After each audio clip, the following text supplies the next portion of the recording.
Educational institutions have always played a critical role in shaping society.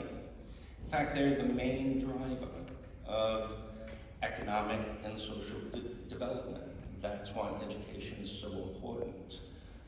Today, that role is more important than ever, however. Schools and universities now find themselves at a critical juncture in human history, brought about by major social and economic problems such as climate change, extreme poverty, and global health crisis like the recent pandemic. These seemingly intractable problems, educational institutions need to rethink and reimagine what it means for them to contribute to the common good of our planet. And I have a couple of slides here that sort of illustrate that. If you look at the first slide on life expectancy at age 10, and this only goes back to about 1950. If you actually go back to 1800, at the dawn of the Industrial Revolution, the average life expectancy worldwide was only 28 years old. That's hard for us to imagine today, especially today with all of our medical science and nutrition, where the average life expectancy, worldwide is probably closer to 70 years of age. And as Professor Thakeni mentioned yesterday about President Carter turning 100, in recent days, people are living longer and longer, and that's due to technology, medical science, better health care, etc. Okay. However, the Industrial Revolution, although it has brought many benefits to mankind, still leaves us with a lot of challenges like extreme poverty, which I will get into. And if you look at the second slide there, it is also sort of the unintended consequence of the Industrial Revolution and industrialization of modern societies has been a dramatic increase in carbon emissions. And so if you just look at the data, all right, and these come from a wonderful website called Our World in Data, Our World in Data, and you can Google that and pull it up. And they're out of Oxford University, okay? They look at all of this metadata, okay, and then compile these charts here. And this is information that's trusted, site that I use a lot in my articles. And they present a very clear picture that although there have been many benefits, from industrialization, over the last 250 years, it has come at a price, okay? A big price, and that price is climate change, global warming, okay? And so, in 2015, we hit another reset point in human history. Human history has seen over the last 250 years several major reset points that have shifted the paradigm in human history. The first one, of course, being the Industrial Revolution itself, the second one being the Democratic Revolution, beginning with the American Revolution and the French Revolution around that same time period. Another major reset point was the Great Depression and World War II. These events were worldwide events, and they were so extreme in nature that they actually shifted the paradigm of how humanity lives and conducts itself. Okay.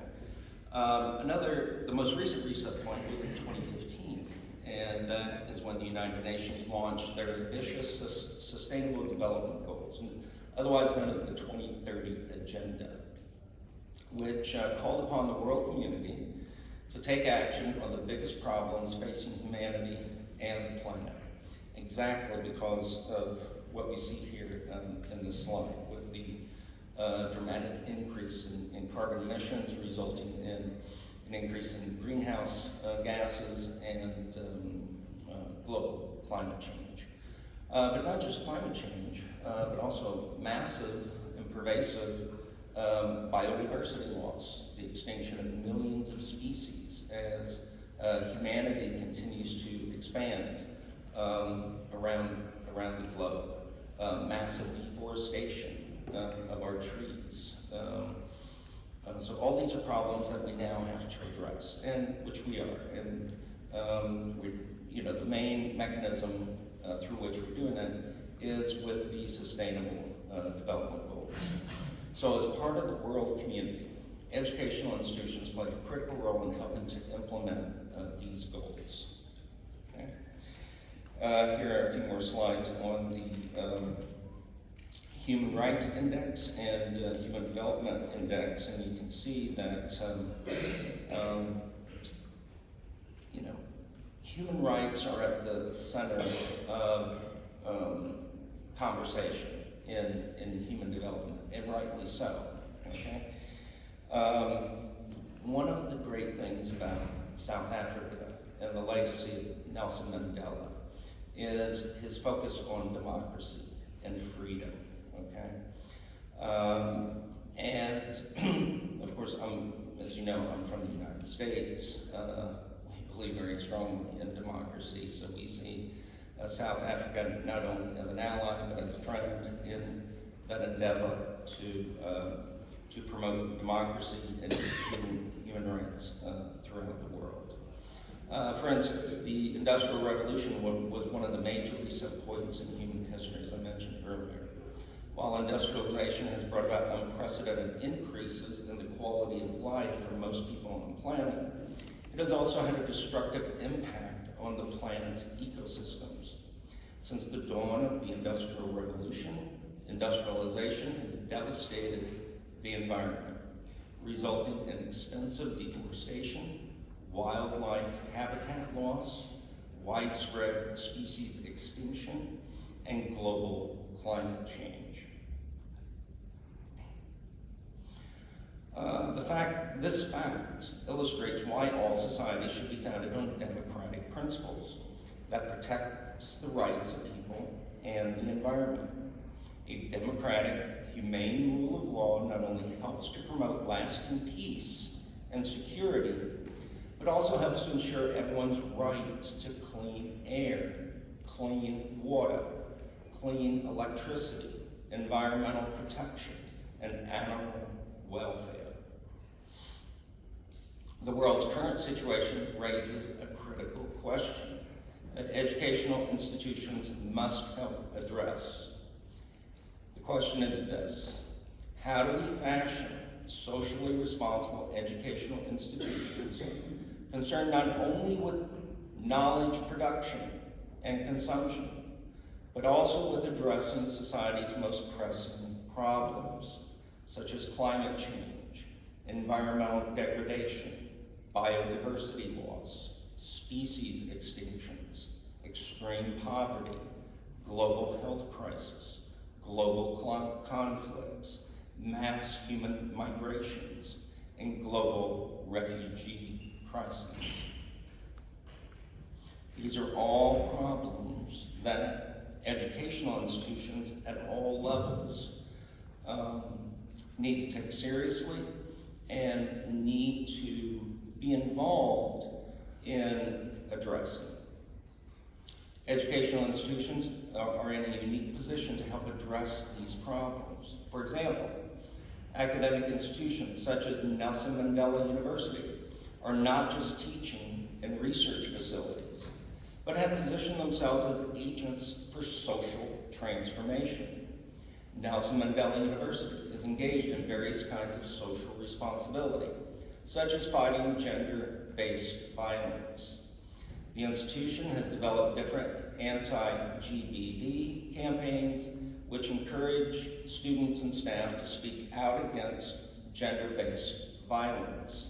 Such initiatives make Nelson Mandela University a force for social progress.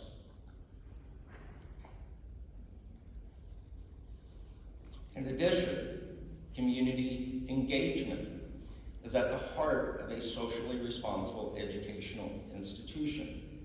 Another example is Stanford University's community-based research program, which arranges collaboration between students, faculty, and community organizations around real-world problems to be solved.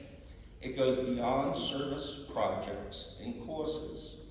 Instead, it focuses on civic mindedness and developing a socially responsible mindset in students. Carnegie Middle School in Carson, California, for example, focuses on programs that promote social responsibility among students. At this school, students are involved in environmental sustainability projects, such as recycling programs and community cleanup events. The school is a model for community school engagement. Another example is the Urban Assembly School for Green Careers in New York City, where I'm from. Its approach to sustainability and social responsibility is to prepare students for the emerging green careers of the future. Students participate in projects on such issues as climate change, energy conservation, and urban sustainability. Aligning the curriculum to real-world environmental problems, students develop a sense of social responsibility and civic mindedness. By engaging students with the community, students also develop a mindset of environmental justice. And that's really what the end goal that we want to develop in students is a mindset of justice, of social responsibility, okay, and caring for others and the planet. Research shows that students taking community-based learning courses are more likely to be civically active after graduation than their peers. These programs enable students to become co-producers of knowledge with their communities. In short, these programs educate more than they teach. With strong partnerships with local and global communities, educational institutions can serve as catalysts in solving social problems. Places like Stanford University are at the leading edge, but many other institutions are increasingly realizing the power of community-based research and learning. Schools and universities are shifting towards a model of collaboration, where students, faculty, and community members work together as equal partners. As a co-producer of knowledge, the student develops solutions to real-life social problems by learning how to address some of society's most significant challenges, such as poverty, climate change, and public health disparities. Community partnerships reshape and redefine the role of educational institutions in the age of sustainability. Socially responsible institutions become agents for positive change. Through direct engagement with the community, institutions develop more interdisciplinary and relevant educational outputs. This also enhances the ethical dimensions of education because students develop a deeper sense of social responsibility, which inherently has ethical implications. Today's students are tomorrow's leaders. They carry with them not only technical and disciplinary knowledge, but also a sense of responsibility to the society they live in. Integrating knowledge production with civic engagement positions schools and universities as powerful agents of social transformation by fostering a social responsibility mindset. When schools and universities act as engines of social mobility, crucial for economic and social development, policies that reflect inclusion are required. Indeed, comprehensive support services make student success possible. Research shows that in places where students feel supported through mental health services, career development, academic support, and inclusive teaching practices, they are more likely to succeed. These services help tear down the barriers that hinder success and help to improve retention and graduation rates. Inclusion is more than just support services, however. It's also about creating a campus environment and culture in which diversity is celebrated. And students from all walks of life can see themselves reflected in the curriculum, in the faculty makeup, and in the institutional leadership. This type of representation is a core democratic principle that all educational institutions must practice. Therefore, institutional leadership must make decisions that serve the best interests of all students and faculty. This sets up an inclusive environment in which inclusion is also embedded in the institution's mission, vision, and values statements.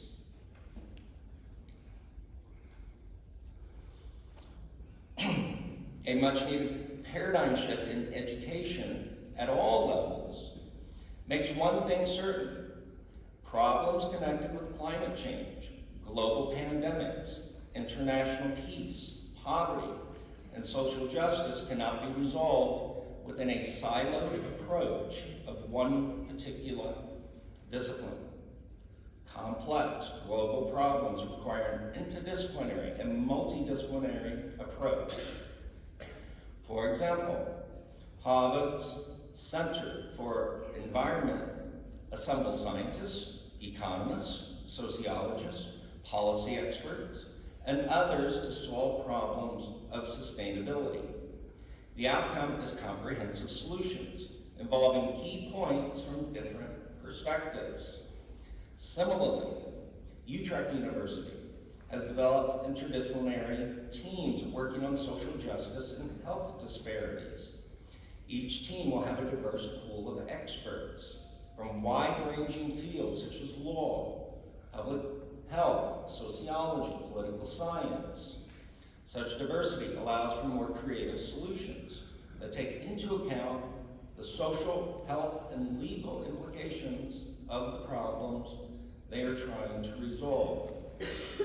Breaking down the isolated disciplinary silos enriches the learning of the students.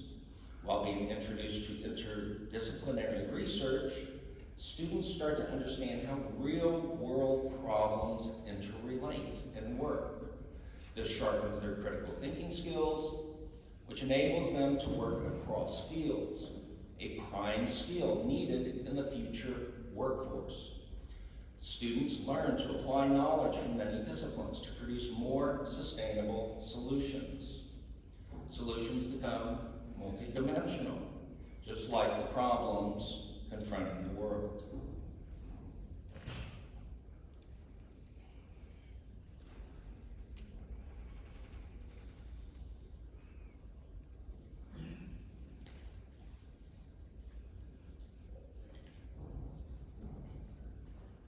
Schools and universities are at their strongest when they work collaboratively with the communities they serve.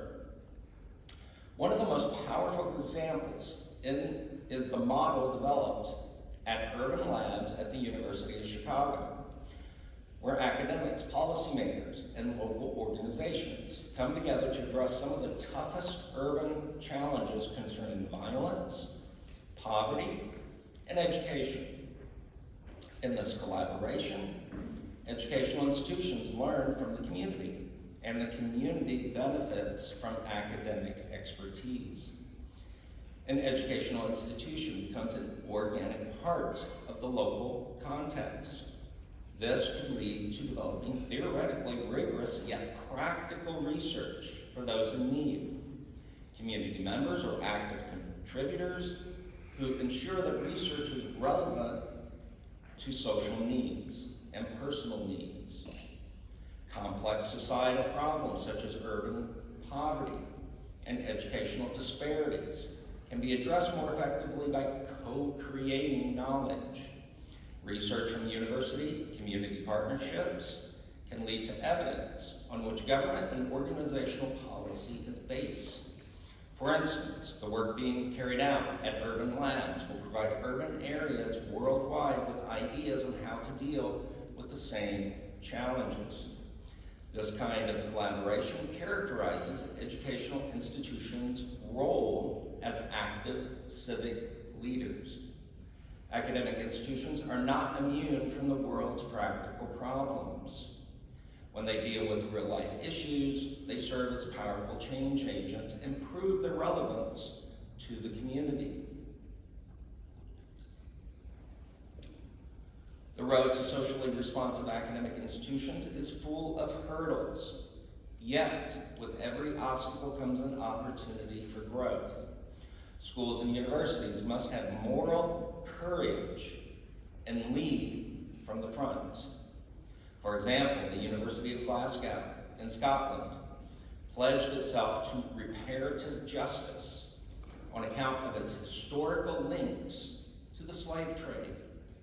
The University of Glasgow became the first university in Britain to establish a restorative justice program.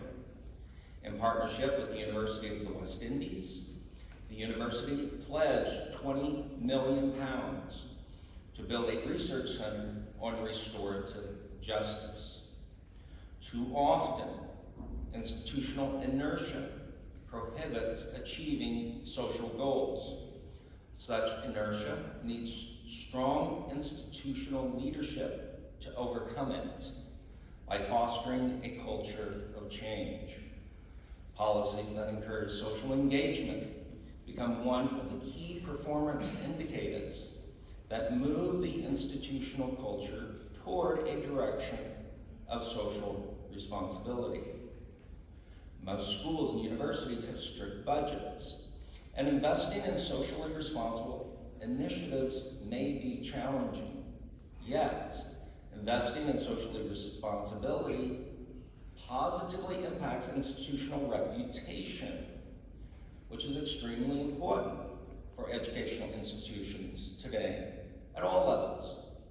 To reduce financial barriers, schools and universities can partner with community organizations and seek grants from non-profit foundations.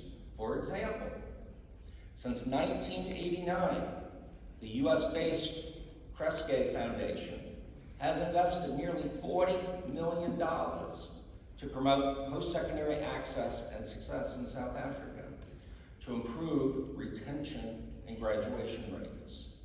We are in this together. Institutions must rethink success metrics to include social impact. Beyond teaching and research metrics, aspects of social responsibility can be woven into institutional operations through incentivizing interdisciplinary projects that examine real-life problems such as inequality, climate change, and public health. Finally, anchoring social responsibility into the university mission implies devising programs that address current social needs, foresee future challenges, and train students become social leaders in overcoming those problems. Schools and universities that serve as leaders in social responsibility inspire other institutions to create systemic change in education and society. And that's how change works. That's how change happens. When others, institutions, other educational leaders see examples from other leaders, take the courage and be bold to take action. That inspires.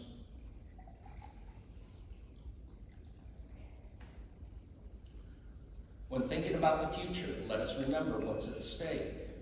Research has shown that students and communities reap positive benefits when social responsibility is at the forefront.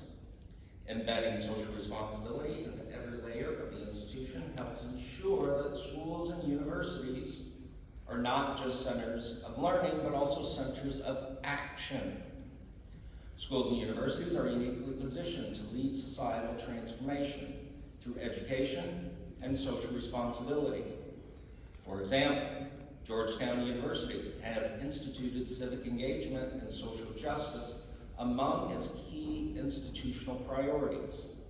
Hence, it is well positioned to prepare its students to tackle the most challenging social issues of today and tomorrow. They exemplify how academic institutions act as incubators of change to empower students to become future leaders in social and economic progress. In like manner, Wits University has engaged in social responsibility through inequalities in public health, among other issues. Such institutions have blended their mission with society through research projects that touch on the immediate needs of the local community. This approach helps develop a closer link between the institution and the community it serves. In this way, when academic institutions actively contribute to solving current problems, they become leading actors in shaping future society. This involves a long-term cultural change in the fabric of the institution. This requires a change in policies, strategies, objectives, operational models, and curricula aimed at graduating knowledgeable yet socially responsible students. It involves leadership ready to question the status quo and willing to act with courage. Interdisciplinary collaborations are best positioned to tackle critical societal problems. When social responsibility permeates all levels of the institution, from leadership to teaching, it positions itself as a driver of meaningful change. Acting boldly, educational institutions can shape not only the future of students, but also the future of the world they live in. In conclusion, socially responsive schools and universities represent less of a utopian dream and more of an urgent call to action. In fact, the National Center for Education Statistics in the United States reported that students at socially responsive institutions are more engaged and better prepared academically and professionally. The National Center for Education Statistics also asserts that socially responsible institutions provide students with a sense of purpose and belonging that allows them to navigate an increasingly complex world. The socially responsive institution recognizes that social challenges such as climate change, poverty, public health crises cannot be solved in isolation. Through interdisciplinary collaboration and breaking down traditional academic silos, schools and universities can create research that reaches the heart of society. Finally, we must remember that educational institutions are inseparable from the communities in which they live. Educational leaders must encourage schools and universities to prepare for the future. Therefore, a paradigm shift is needed. Educational institutions must shift their mindset from one of academic prestige to one of social impact.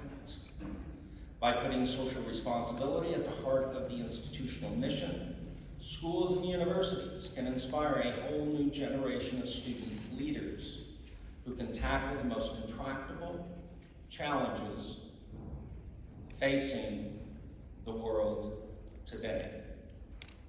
Thank you for your time and your attention.